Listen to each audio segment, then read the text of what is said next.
Olá, sejam bem-vindos a mais uma videoaula sobre saúde ocupacional e suporte emergencial à vida.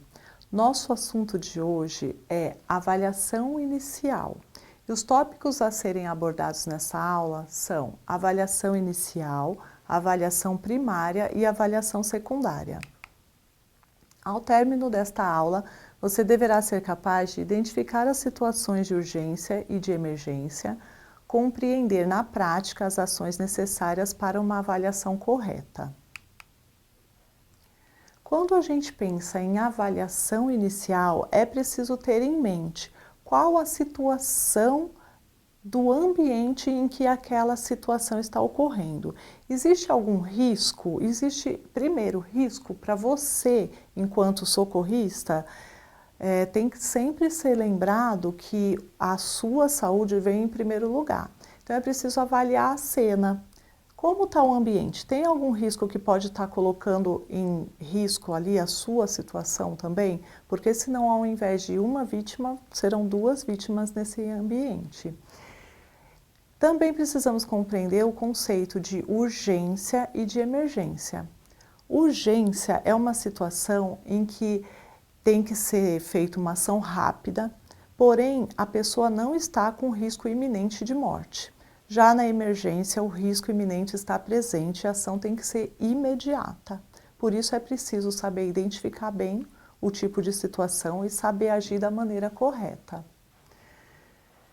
O local, ele precisa ser avaliado, a situação da vítima precisa ser avaliada e, além disso, se você tem a capacidade para poder atuar frente à situação de emergência.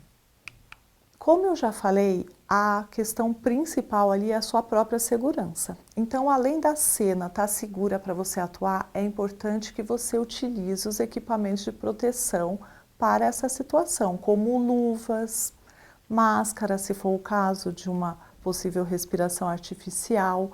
Não haja frente a uma exposição de um risco biológico, por exemplo, sem o devido equipamento.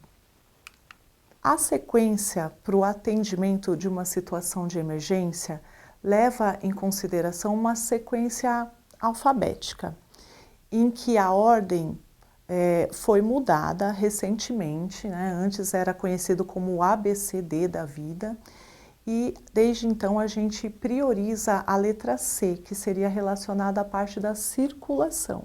Se uma vítima está numa situação em que ela não tem circulação de sangue, esse deve ser o foco principal de atuação de um socorrista. Então, como ficou essa sequência, né? C de circulação, A, vias aéreas, B, respiração, D, um diagnóstico mais amplo, que a gente vai ver a seguir, e o E, que é a parte de examinar a vítima e o contexto geral que a situação ocorreu. Aqui nós vemos uma situação em que a vítima está inconsciente, então você chama, ela não responde. Com auxílio de 2 dedos, nós sentimos a artéria carótida e presenciamos que tem pulso e tem respiração.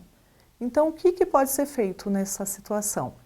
Nós facilitamos a passagem da via aérea e ainda verificamos se tem algum objeto que pode estar obstruindo ou complicando a respiração e fazendo essa pessoa estar nessa situação de inconsciência, porém com batimentos cardíacos e com respiração presente. Para essa situação, é preciso fazer então uma avaliação mais ampla do que levou aquela vítima a uma situação de inconsciência. Então, a gente usa mesmo essa palavra ampla para a gente lembrar da sequência correta de fazer a análise secundária, a avaliação secundária da situação de risco. Então, nós temos aí a palavra ampla, então é preciso pesquisar. Existe algum tipo de alergia? Essa pessoa teve acesso a alguma substância em que era alérgica? Ela toma algum ou faz algum uso de medicamento e foi feito esse medicamento, ou esse medicamento está disponível ali de fácil acesso para que seja administrado? né? Às vezes a pessoa tem problema cardíaco e já anda com um medicamento ali no bolso, um medicamento para fazer uso embaixo da língua. Então é preciso conhecer, saber, né, das pessoas que estão junto a elas, o acompanhante, para ver se identifica alguma situação ali relacionada a medicamento. Além disso, tem algum problema antecedente? Tem algum problema de saúde? Por exemplo, ela é uma pessoa cardíaca? É uma pessoa hipertensa? O L é para ser associado a líquidos, né? Foi ingerido algum tipo de líquido específico ou algum alimento, de repente ela fez uso de alguma substância tóxica que é importante ser levada em consideração para quando for atendida no ambiente hospitalar. E por último, observar o ambiente, o local. Às vezes ali tem a presença de alguma fiação elétrica, por exemplo, que pode indicar que essa pessoa tenha sofrido um choque elétrico, por exemplo. Então, com essa palavra ampla, nós conseguimos fazer então essa avaliação secundária que é tão importante na identificação aí de uma ocorrência, de uma situação de urgência ou de emergência.